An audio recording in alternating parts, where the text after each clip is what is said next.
हे आहेत रव्याचे लाडू, पण याचा रंग असा गोड गुलाबी का आलाय बरं? कारण हे आहेत रवा आणि बीटाचे लाडू. करायला एकदम सोपे आहेत. लाडूमध्ये काहीतरी वेगळं शेअर करायचं होतं म्हणून मी नवीन रेसिपी तुमच्यासोबत शेअर करतेय, जी करायला एकदम सोपी आहे, ज्यामध्ये आपण बीटाचा सुद्धा वापर केलाय.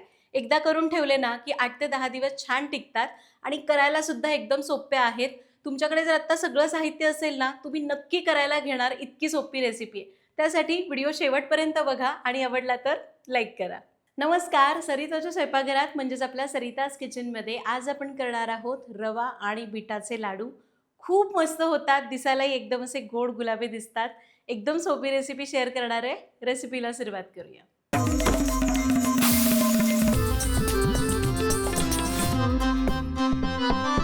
तर सगळ्यात पहिल्यांदा हे रवा आणि बीटाचे लाडू करण्यासाठी साहित्य काय लागणार आहे बघूया. त्यासाठी आपल्याला लागेल 2 कप बारीक रवा, 1 कप किसलेलं बीट, 1 कप ओला नारळाचा चव, 1.25 कप किंवा 1.5 कपापर्यंत साखर, त्याच कपाने पाऊण कप साजूक तूप, थोडीशी वेलची पावडर आणि पिस्ते.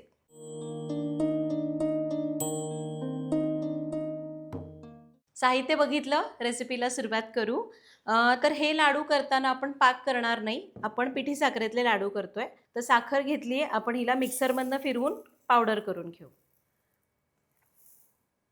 तर साखर आपण बारीक करून घेतली.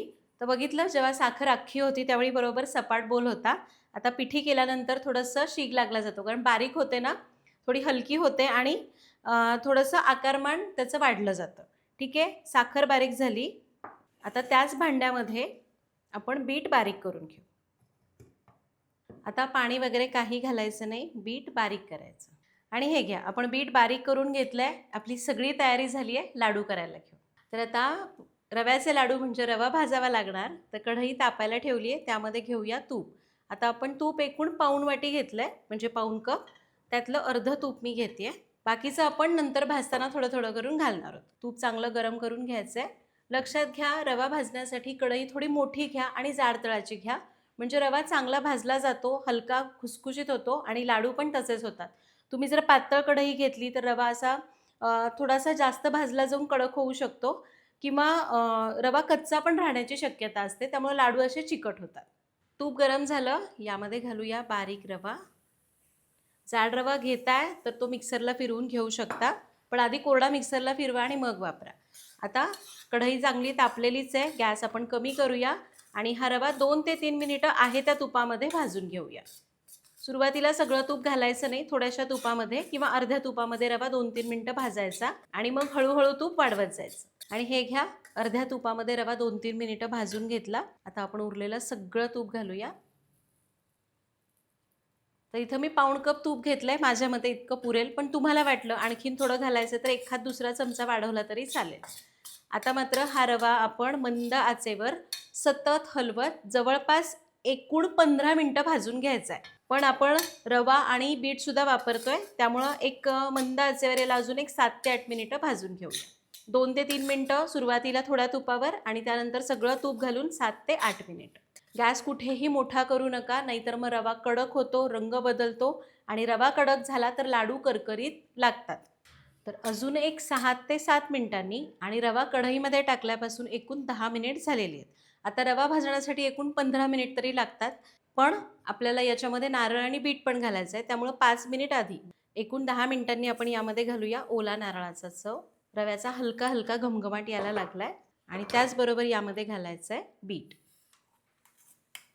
आता गॅस कमीच ठेवूया आणि आणखी एक 5 ते 7 मिनिटं मंद आचेवर रवा, नारळ आणि बीट भाजून घेऊया. इथं पण आपल्याला तेच लक्षात ठेवायचं आहे, मंद आचेवर याला सतत ढवळत भाजायचं. याला चांगलं एकजीव करून घेऊ आणि छान भाजू. आणि हे घ्या, जवळपास 5 ते 7 मिनिटं नारळ आणि बीट आपण या रव्याबरोबर भाजून घेतला. हे सगळं छान भाजलं गेलेलं आहे, कच्चेपणा निघून गेला आहे, त्यामुळं बीटाचा उग्रपणा याच्यात अजिबात जाणवत नाही. आता आपण काय करू, गॅस एकदम कमी ठेवायचा आणि यामध्ये घालायची तयार करून घेतलेली पिठी साखर. अख्खी साखर वापरायची नाही, आपल्याला साखर पीठ करूनच वापरायची. त्याचबरोबर यामध्ये घालू वेलची पावडर. याला मिक्स करून घेऊया. लक्षात घ्या, गॅस कमी आहे. साखर मिसळत आली की गॅस बंद करायचा आहे आणि याला आपण चांगलं एकजीव करून घेऊ. पाहिजे तर तुम्ही गॅसवरनं खाली उतरवा आणि चांगलं एकजीव करून घ्या. गरम गरम असताना साखर मिसळली की ती चांगली मिसळली पण जाते.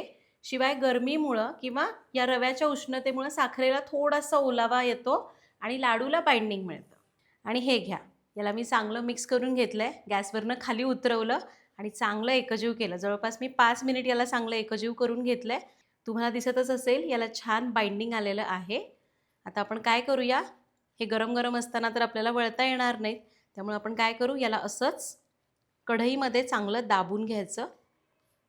यावर झाकण ठेवायचं आणि याला जवळपास एक अर्धा तास असंच ठेवून द्यायचं. यामुळं काय होतं, हे सगळं छान एकजीव होतं. शिवाय साखर याच्यामध्ये चांगली मुरली जाते आणि त्याला बाइंडिंग चांगलं येतं आणि गार झाल्यानंतर सुद्धा आपल्याला लाडू व्यवस्थित वळता येतात. तर एक अर्धा तास असंच ठेवूया. अर्ध्या तासाने कोमट होईल, मग आपण याचे लाडू करू.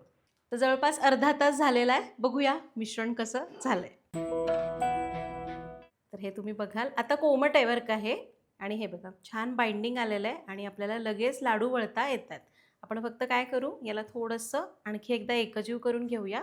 पण तुम्ही ना मिश्रण कोमट असतानाच लाडू वळायला घ्या, म्हणजे मग पटापट लाडू बांधले जातील.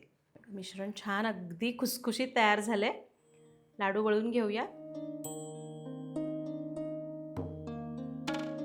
अर्धवट लाडू वळून आला की तुम्हाला जो ड्रायफ्रूट आवडतो तो याच्यावर चिकटवून घ्यायचा आहे. इथं मी पिस्ते लावलेले आहेत. तुम्ही बेदाणे लावू शकता, काजूचे तुकडे लावू शकता, बदाम लावू शकता, जसं आवडतं तसं. आणि हे घ्या, आपला लाडू तयार झाला आहे. छान दिसतोय की नाही? रंग पण छान आला आहे आणि वर मस्त हिरवागार पिस्ता मस्त. तर हे लाडू तर आपण करतोच आहोत, पण बऱ्याचदा काय होतं, जेव्हा पाक करत नाही, आपण पिठी साखरेतले लाडू करतो, त्यावेळी कधी-कधी मिश्रण कोरडं होतं आणि आपल्याला लाडू वळायला त्रास होतो. तसं तर या लाडूंच्या बाबतीत असं होणार नाही, कारण इथं आपण ओला नारळ वापरलाय, बीट वापरलाय, तूप वापरलेलं आहे. त्यामुळे या सगळ्याचं मॉइश्चर याच्यामध्ये उतरतं आणि याला छान बाइंडिंग मिळतं. पण इन केस असं झालंच, की खूपच मिश्रण कोरडं झालंय, तर काय करायचं, हे मिश्रण कोमट असताना थोडंसं तूप घाला आणि मिक्सरमध्ये थोडंसं फिरवून घ्या. मग ते ताटात काढा आणि लगेच लाडू वळून घ्या. कारण मिक्सरमध्ये फिरवलं की थोडीशी उष्णता मिळते आणि त्यामुळं बाइंडिंग चांगलं येतं. अशा प्रकारे तुम्हाला जर काही प्रॉब्लेम आला तर तुम्ही हे करू शकता. सगळे लाडू असेच करूया. तर बघितलं, करायला किती सोपे आहेत हे लाडू. बांधायला सुद्धा अजिबात त्रास होत नाहीत. तुम्हाला खरं सांगू, ही रेसिपी माझी नाहीये. मी ठाण्यामध्ये एका पाककृती स्पर्धेला गेले होते. त्यावेळी तिथं या रेसिपीचा पहिला नंबर आला. त्या मावशींनी ही रेसिपी केली होती. त्यानंतर मी त्यांच्याकडून ही रेसिपी लिहून आणली आणि तुमच्यासोबत शेअर करतेय. फक्त त्यांनी याच्यामध्ये ओला नारळ वापरला नव्हता. मी ओला नारळाचा वापर केलेला आहे.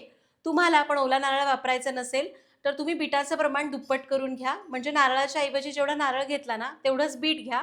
म्हणजे मग बाइंडिंगला पण मदत होते आणि बीटाचं प्रमाण तुम्हाला पाहिजे तसं वाढवता येईल. फक्त चवीमध्ये मग थोडासा बदल होणार. इथं सांगितलेल्या टिप्स जरूर फॉलो करा, म्हणजे तुम्हाला लाडू करताना कोणतीही अडचण येणार नाही. हे लाडू एकदा केले की साधारण एक 10 दिवस टिकतात, कारण नारळाचा वापर झाला ना त्यामुळं. त्यानंतर जर तुम्हाला टिकवायचे असतील तर तुम्ही फ्रीजमध्ये ठेवू शकता, पण शक्यतो 8-10 दिवसामध्ये संपवावेत. चवीला इतके भारी लागतात की त्याआधीच संपून जातील. तुमच्याकडेही अशाच काही नवीन-नवीन रेसिपीज असतील तर मला कमेंटमध्ये लिहून कळवा. कधीतरी त्यासुद्धा तुमच्या नावासहित दाखवण्याचा मी नक्की प्रयत्न करेन. भेटूया पुढच्या भागात. धन्यवाद.